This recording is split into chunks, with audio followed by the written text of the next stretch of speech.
Okay, what you need to do to navigate by the sun using your watch is, first of all, you need to have the correct time of day. That's the correct local time.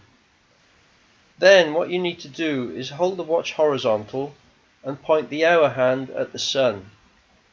And then have an imaginary line going through the 12. Then bisect that angle and that'll give you south.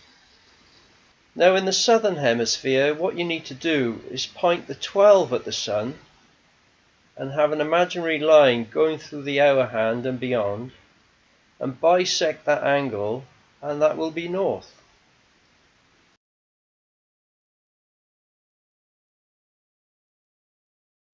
And the other method is to get a straight stick round about 3 feet long, which is just under a meter, and stick it in the ground where the ground is flat.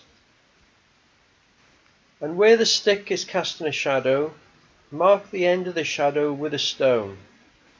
Now a lot of books tell you to wait 15 minutes, then mark the end of the shadow again, but 15 minutes isn't long enough really.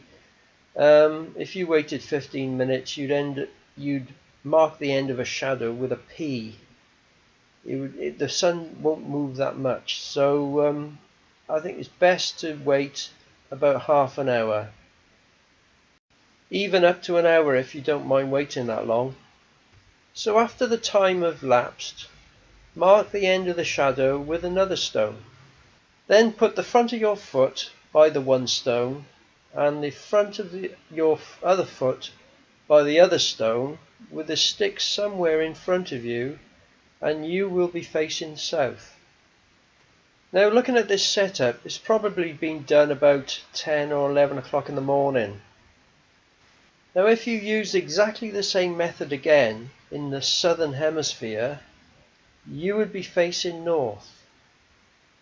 Looking at this setup, this also looks like it's been done around about 10 or 11 o'clock in the morning.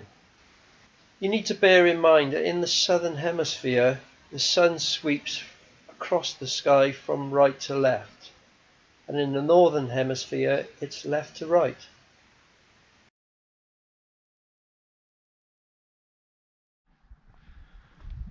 Well, I hope you found that interesting, and you sort of learnt something, or it gave you some sort of confirmation of what you've all sort of wondered before. So yeah, thanks for watching, and stay around, stay tuned for the next one. Cheers, bye.